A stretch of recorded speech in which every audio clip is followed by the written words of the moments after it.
एक मस्जिद के ऊपर पूरे संघ परिवार के लोग मस्जिद के ऊपर चढ़ के आप झंडा लगाते अपना, और 2 दिन पहले प्रधानमंत्री बोलते कि पब्लिक प्रॉपर्टी को डैमेज मत करो। रेडिकलाइजेशन कौन हो चुका है? रेडिकलाइजेशन मंदसौर में जो ये लोगों ने हरकत की, उनका रेडिकलाइजेशन हुआ है, मेजॉरिटी कम्युनिटी का। इनको डीरेडिकलाइज करने के लिए क्या कर रही है सरकार? डीरेडिकलाइज नहीं कर रहे उनको आप और रेडिकलाइज कर रहे हैं, इस तरह के कानून बनाकर नफरत फैला रहे हैं। मंदसौर में जो कुछ हुआ उसकी जिम्मेदारी शिवराज चौहान की सरकार पर आज होती है। ये शर्मिंदगी की हद है।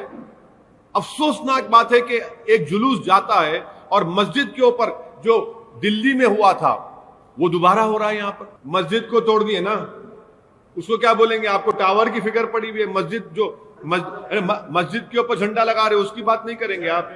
अरे सुनिए, और एक मिनट, अगर टावर को बंद कर रहे हैं तो वहां की सरकार को करना चाहिए, देखना चाहिए क्या हो रहा है। देखिए प्रोटेस्ट डेमोक्रेटिक राइट है, प्रोटेस्ट होना चाहिए और प्रोटेस्ट हर रोज होना चाहिए। सुनिए, चाहे प्रोटेस्ट मेरे खिलाफ भी हो, प्रोटेस्ट होना चाहिए। प्रोटेस्ट में वायलेंस नहीं होना चाहिए और ना सरकार स्टेट वायलेंस कराए। तकलीफ इस बात की है कि भारत के संविधान को ये संघ परिवार के लोग उससे नफरत करते हैं, संविधान से। और अगर संविधान को पढ़ लेते तो उनको मालूम होता कि right to life, right to liberty, freedom of religion हमारे संविधान का फंडामेंटल राइट्स है। कोई सरकार उससे छेड़छाड़ नहीं कर सकती।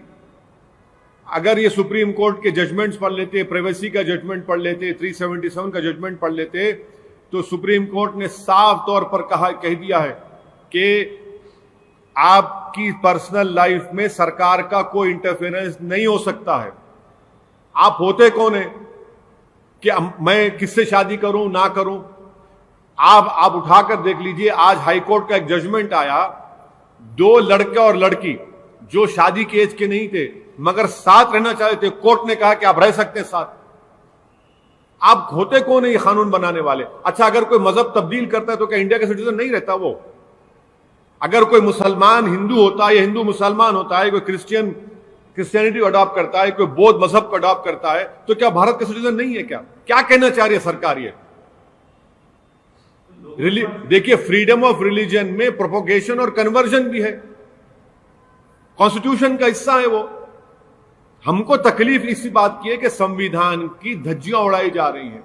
सरकार के संविधान के खिलाफ कानून बनाते रहे, हम कोर्ट को जाएं?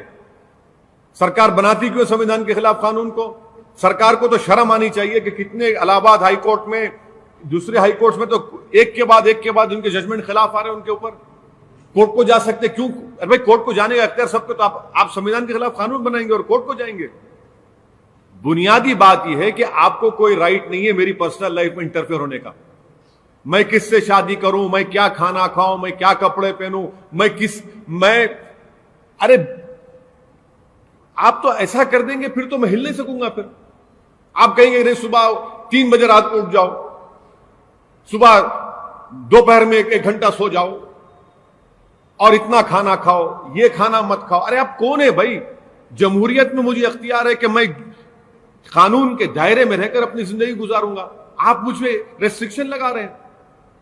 क्या ये किम जोंग की सरकार हो चुकी है? क्या डिक्टेटरशिप है यहां पर? नहीं होगा। हम इसके खिलाफ, ये संविधान के खिलाफ और हर एक को इसके खिलाफ